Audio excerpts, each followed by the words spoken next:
At first, no one called it abuse of power. That word came later, after patterns became impossible to ignore. In the beginning, it looked like strict leadership. The HOA president was described as hands-on, detail-oriented, and serious about rules. Some residents even praised the approach. The neighborhood looked orderly. Violations were addressed quickly. Standards were enforced consistently, or so it appeared. But over time, something shifted. The president began inserting himself into issues that had nothing to do with policy and everything to do with control. Decisions that were supposed to be made by the board were announced unilaterally. Homeowners were contacted directly, bypassing normal channels. Requests for clarification were met with short, dismissive responses that cited authority without explanation. At first, these incidents felt isolated. A warning issued without discussion. A fine applied before a deadline expired. A rule interpreted in the strictest possible way for one homeowner and ignored entirely for another. Individually, none of these actions seemed serious enough to challenge. Together, they formed a pattern that was hard to explain but easy to feel. People started comparing notes quietly. One neighbor mentioned receiving a violation notice for something that had existed for years. Another was fined for a minor issue that had never been enforced before. A third homeowner discovered that requests submitted through the management company were being delayed or rejected without explanation, only to be approved later after direct involvement from the president. What stood out was consistency, not in enforcement, but in targeting. The same households were repeatedly flagged. The same names appeared on violation lists. Meanwhile, identical issues elsewhere went unaddressed. When questions were raised during meetings, the president controlled the agenda tightly. Topics were redirected. Time ran out. Motions were tabled indefinitely. The structure of the HOA made this behavior difficult to challenge. Many homeowners did not know where the president's authority ended and the board's authority began. The president spoke confidently and often framed decisions as already approved. Without access to internal records, it was hard to tell whether that was true. Requests for meeting minutes were delayed. When they arrived, they were vague. Votes were summarized rather than documented. In some cases, actions attributed to the board had never been formally voted on at all. That was when frustration turned into concern. Several residents began reviewing the governing documents more closely. The bylaws were clear. The president did not have unilateral enforcement authority. Fines required board approval. Policy changes required votes. Homeowners were entitled to notice and an opportunity to be heard. None of that matched what was happening. Still, most people hesitated. Challenging an HOA president feels personal. There is fear of retaliation, of increased scrutiny, of being labeled difficult. The president seemed comfortable using pressure. Letters were sent quickly. Follow-ups were aggressive. The message was subtle but unmistakable. Compliance would make life easier. Then one incident changed everything. A homeowner publicly questioned a fine during a meeting and asked to see the vote authorizing it. The president responded sharply and moved on without answering. Later that week, that same homeowner received multiple new violation notices, all for minor issues that had never been cited before. That escalation was no longer subtle. Neighbors who had stayed silent began to realize the risk was no longer hypothetical. The pattern was clear enough that ignoring it felt unsafe. What had looked like strict enforcement now looked like retaliation. Private conversations turned into coordinated ones. Residents began sharing documents, emails, and timelines. When everything was laid out, the picture was unmistakable. Decisions were being made without votes. Enforcement was selective. Authority was being asserted beyond what the bylaws allowed. And for the first time, the response shifted from individual frustration to collective action. Once the pattern was fully visible, the dynamic inside the community changed. What had once felt like isolated frustration became shared awareness.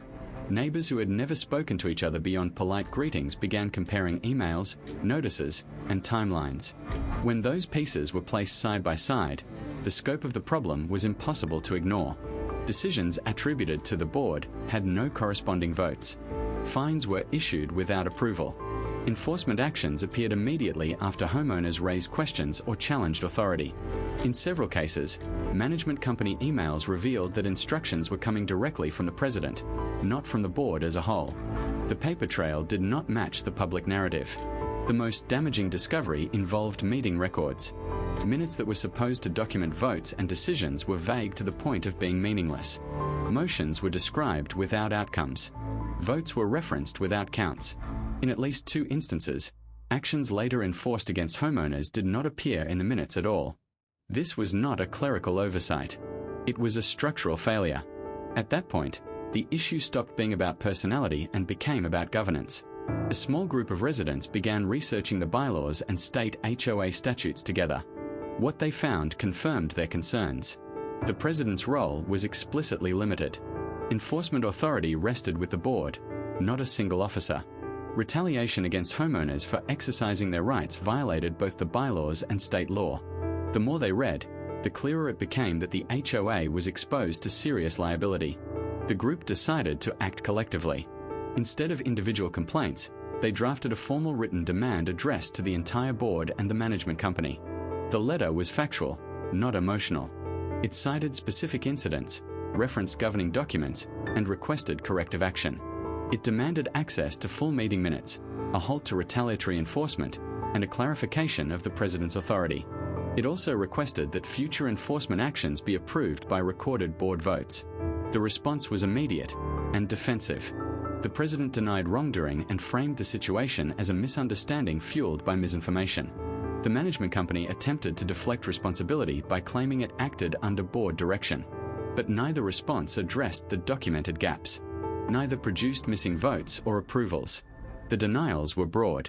The evidence was specific. That imbalance mattered. When the issue was raised publicly at the next meeting, the tone shifted again. Attendance was higher than usual. Homeowners asked direct questions. The president attempted to control the agenda, but interruptions followed. Requests for clarification were repeated until answers were unavoidable. When asked to identify the vote authorizing a specific fine, there was no answer. That silence was louder than any argument.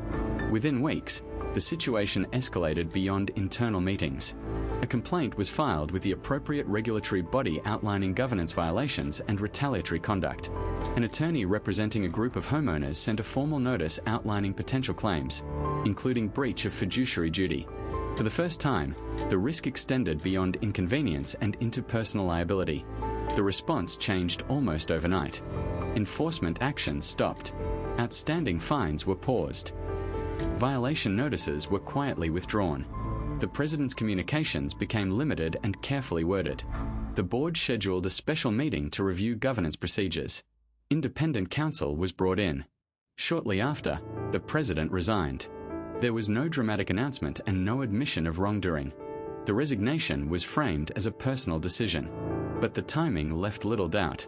Once scrutiny became collective and documented, the position was no longer sustainable. The aftermath revealed how fragile unchecked authority can be. With new leadership, procedures were re-established. Votes were documented. Enforcement required approval. Communication flowed through proper channels.